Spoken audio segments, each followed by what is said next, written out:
28वां अध्याय अष्टांग योग की विधि। कपिल भगवान कहते हैं, माताजी, अब मैं तुम्हें सबीज योग का लक्षण बताता हूं, जिसके द्वारा चित्त शुद्ध एवं प्रसन्न होकर परमात्मा के मार्ग में प्रवृत्त हो जाता है। यथाशक्ति शास्त्र विहित स्वधर्म का पालन करना तथा शास्त्र विरुद्ध आचरण का परित्याग करना, प्रारब्ध के अनुसार जो कुछ मिल जाए उसी में संतुष्ट रहना, आत्मज्ञानियों के चरणों की पूजा करना, विषय वासनाओं को बढ़ाने वाले कर्मों से दूर रहना, संसार बंधन से छुड़ाने वाले धर्मों में प्रेम करना, पवित्र और परिमित भोजन करना, निरंतर एकांत और निर्भय स्थान में रहना,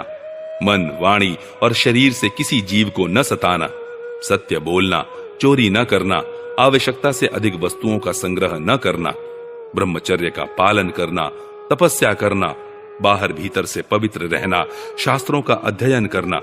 भगवान की पूजा करना, वाणी का संयम करना, उत्तम आसनों का अभ्यास करके स्थिरता पूर्वक बैठना, धीरे धीरे प्राणायाम के द्वारा श्वास को जीतना, इंद्रियों को मन के द्वारा विषयों से हटाकर अपने हृदय में ले जाना, मूलाधार आदि किसी एक केंद्र में मन के सहित प्राणों को स्थिर करना, निरंतर भगवान की लीलाओं का चिंतन और चित्त को समाहित करना,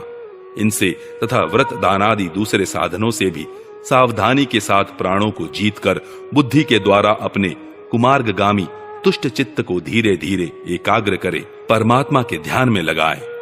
पहले आसन को जीते, फिर प्राणायाम के अभ्यास के लिए पवित्र देश में कुश मृग चर्म आदि से युक्त आसन बिछाए, उस पर शरीर को सीधा और स्थिर रखते हुए सुखपूर्वक बैठकर अभ्यास करे। आरंभ में पूरक, कुंभक और रेचक क्रम से अथवा इसके विपरीत रेचक, कुंभक और पूरक करके प्राण के मार्ग का शोधन करे, जिससे चित्त स्थिर और निश्चल हो जाए। जिस प्रकार वायु और अग्नि से तपाया हुआ सोना अपने मल को त्याग देता है, उसी प्रकार जो योगी प्राण वायु को जीत लेता है, उसका मन बहुत शीघ्र शुद्ध हो जाता है। अतः योगी को उचित है कि प्राणायाम से वात पित्तादि जनित दोषों को, धारणा से पापों को, प्रत्याहार से विषयों के संबंध को और ध्यान से भगवद विमुख करने वाले राग द्वेषादि दुर्गुणों को दूर करे। जब योग का अभ्यास करते करते चित्त निर्मल और एकाग्र हो जाए, तब नासिका के अग्रभाग में दृष्टि जमाकर इस प्रकार भगवान की मूर्ति का ध्यान करे। भगवान का मुख कमल आनंद से प्रफुल्ल है, नेत्र कमल कोश के समान रत्नारे हैं, शरीर नील कमल दल के समान श्याम है, हाथों में शंख, चक्र और गदा धारण किए हैं, कमल की केसर के समान पीला रेशमी वस्त्र लहरा रहा है, वक्ष स्थल में श्रीवत्स चिन्ह है और गले में कौस्तुभ मणि झिलमिला रही है, वनमाला चरणों तक लटकी हुई है, जिसके चारों ओर भौरे सुगंध से मतवाले होकर मधुर गुंजार कर रहे हैं।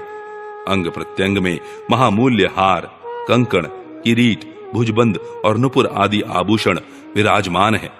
कमर में करधनी की लड़ियां उसकी शोभा बढ़ा रही हैं।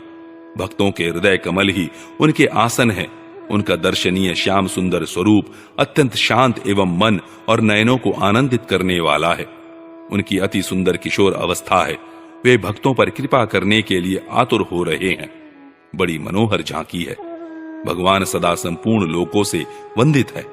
उनका पवित्र यश परम कीर्तनीय है और वे राजा बलि आदि परम यशस्वियों के भी यश को बढ़ाने वाले हैं। इस प्रकार श्री नारायण देव का संपूर्ण अंगों के सहित तब तक ध्यान करें जब तक चित्त वहां से हटे नहीं।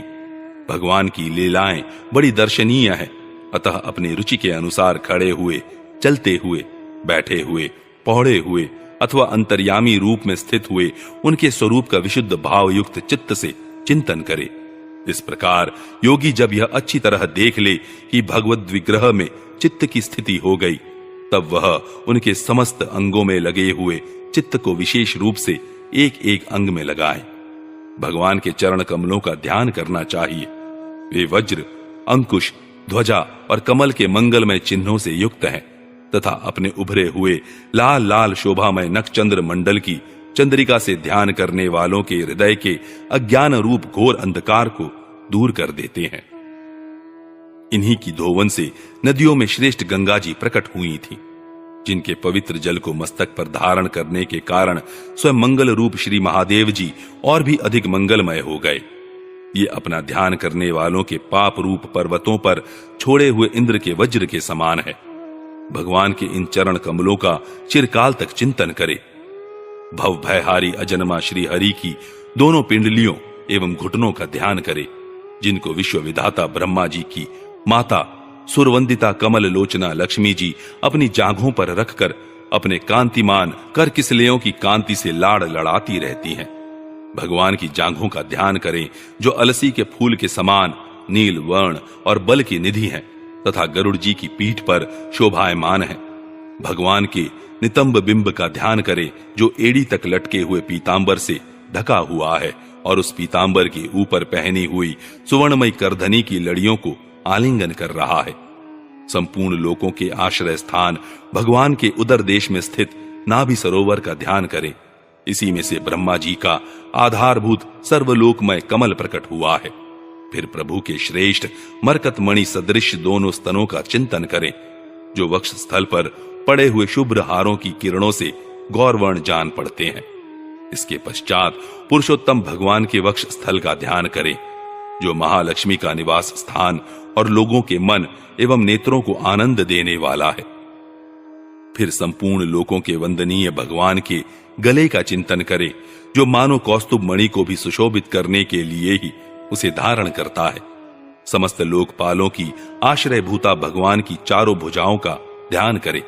जिनमें धारण किए हुए कंकणादि आभूषण समुद्र मंथन के समय मंदराचल की रगड़ से और भी उजले हो गए थे।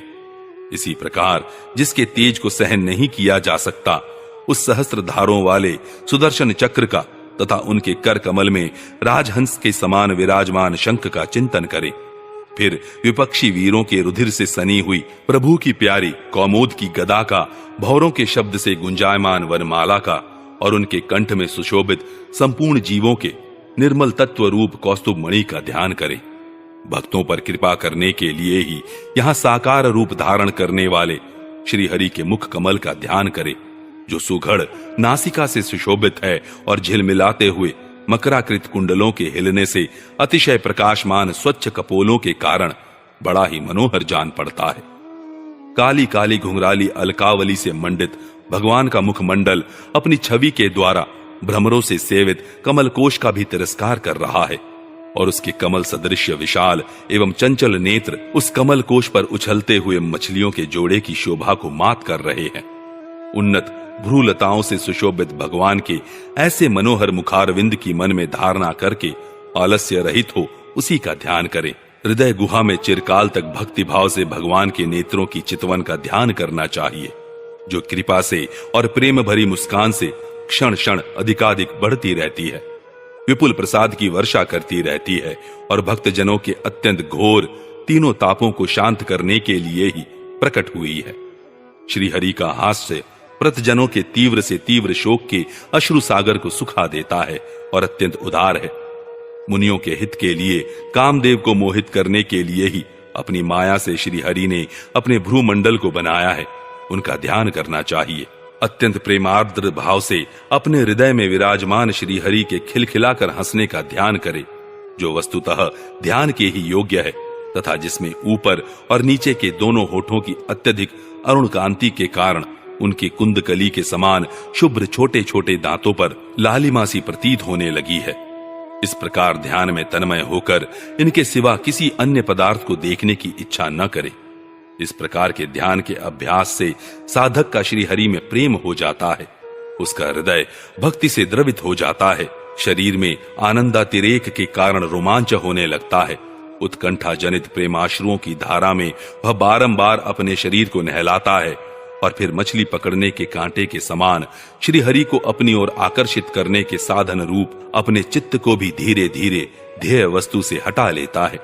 जैसे तेल आदि के चुक जाने पर दीप शिखा अपने कारण रूप तेजस तत्व में लीन हो जाती है, वैसे ही आश्रय विषय और राग से रहित होकर मन शांत ब्रह्माकार हो जाता है। इस अवस्था के प्राप्त होने पर जीव गुण प्रवाह रूप देहादि उपाधि के निवृत्त हो जाने के कारण ध्याता ध्येय आदि विभाग से रहित एक अखंड परमात्मा को ही सर्वत्र अनुगत देखता है योगाभ्यास से प्राप्त हुई चित्त की इस अविद्या रहित लय रूप निवृत्ति से अपनी सुख दुख रहित ब्रह्म रूप महिमा में स्थित होकर परमात्म तत्व का साक्षात्कार कर लेने पर वह योगी जिस सुख दुख के भोक्तृत्व को पहले अज्ञानवश अपने स्वरूप में देखता था, उसे अब अविद्याकृत अहंकार में ही देखता है। जिस प्रकार मदिरा के मद से मतवाले पुरुष को अपनी कमर पर लपेटे हुए वस्त्र के रहने या गिरने की कुछ भी सुधि नहीं रहती, उसी प्रकार चर्मावस्था को प्राप्त हुए सिद्ध पुरुष को भी अपनी देह के बैठने उठने अथवा दैववश कहीं जाने या लौट आने के विषय में कुछ भी ज्ञान नहीं रहता, क्योंकि वह अपने परमानंदमय स्वरूप में स्थित है।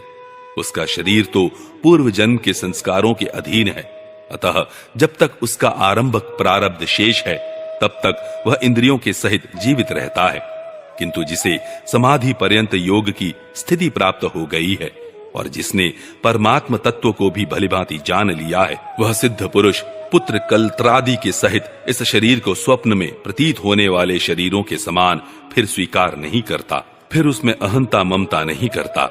जिस प्रकार अत्यंत स्नेह के कारण पुत्र और धनादि में भी साधारण जीवों की आत्मबुद्धि रहती है, किंतु थोड़ा सा विचार करने से ही वे उनसे स्पष्टतया अलग दिखाई देते हैं, उसी प्रकार जिन्हें यह अपना आत्मा मान बैठा है, उन देहादि से भी उनका साक्षी पुरुष पृथक ही है।